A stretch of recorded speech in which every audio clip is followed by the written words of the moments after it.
এখানে একটা ভাইয়ের কমেন্ট ছিল, বলছে দাদা ট্রেনিং শেষ করার পর ড্রেস পরে কি বাড়িতে আসতে দেবে? দেখো, এরকম কোনো রুলস নেই যে তোমার ড্রেস পরা যাবে না, ঠিক আছে, কিংবা বাড়িতে বর্দি পরে আসতে পারবে না, ঠিক আছে।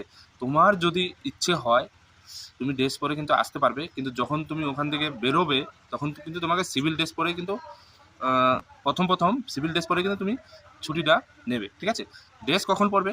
যখন তুমি ট্রেনে উঠবে, নিয়ারেস্ট স্টেশনে চলে আসবে, বাড়ির কাছাকাছি যে স্টেশন থাকবে, যখন তুমি নামবে, ঠিক আছে, তো তখন ওই ট্রেনের মধ্যে থেকে তুমি যদি সিভিল ড্রেসটা চেঞ্জ করে ড্রেস পরে নিতে পারো, ঠিক আছে।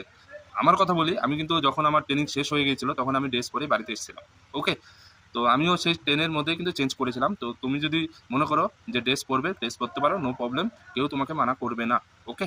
আর বাড়িতে ড্রেস পরে আসলে পরে তোমারও ভালো লাগবে, প্লাস বাড়ির লোকেরও ভালো লাগবে যে এতদিন পরে আসলো, আর পাড়ার লোকেরও খুব খুশি হবে, ঠিক আছে। তো ড্রেস পরে আসতে পারো, নো প্রবলেম।